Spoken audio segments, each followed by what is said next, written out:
7 sebab mengapa musibah datang bertubi-tubi. Yang pertama, karena banyaknya maksiat. Surat Yasin ayat 19 yang kita baca setiap hari. Kemalangan-kemalangan terjadi, musibah-musibah terjadi, malapetaka terjadi karena dosa keterlaluan kalian kepada Allah.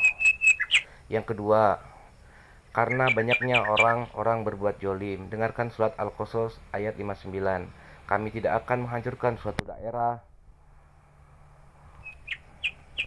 kecuali para penduduknya banyak berbuat jolim, anak durhaka, orang tua, istri yang berani kepada suaminya, perampok, pembunuhan di mana-mana. Ini mengundang bala bencana. Yang ketiga, mengundang bala bencana karena kelakuan tangan-tangan manusia. Surat Ar-Rum ayat 41. Telah tampak kerusakan di daratan dan di lautan karena tangan-tangan jahil manusia. Akan mereka merasakan akibat perbuatan mereka. Sebagian mereka merasakan akibat perbuatan mereka, agar mereka kembali kepada Allah.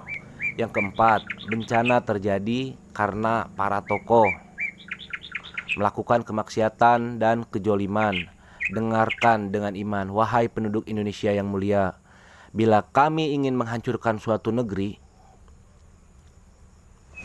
kami perintahkan para tokohnya untuk taat kepada Allah. Tapi mereka maksiat, tapi mereka berbuat jolim, tapi mereka hianat kepadaku dan kepada makhlukku.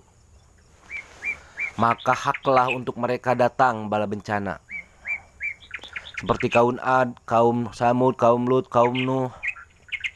Kami hancurkan sehancur-hancurnya.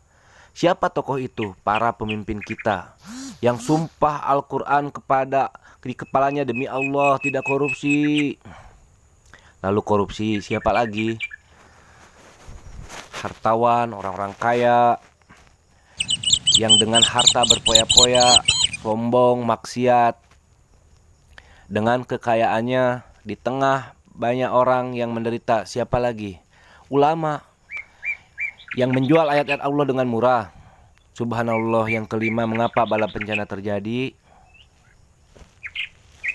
Karena orang-orang soleh, orang-orang baik, dia melihat kemaksiatan dan kemungkaran. Surah Al-Anfal ayat 25. Takutlah kalian dengan musibah yang hanya menimpa orang-orang yang maksiat, orang yang berbuat jolim, tapi juga kalian orang-orang soleh. Maka masa bodoh dengan kemaksiatan bukanlah sikap seorang mukmin. Amar ma'ruf nahi mungkar.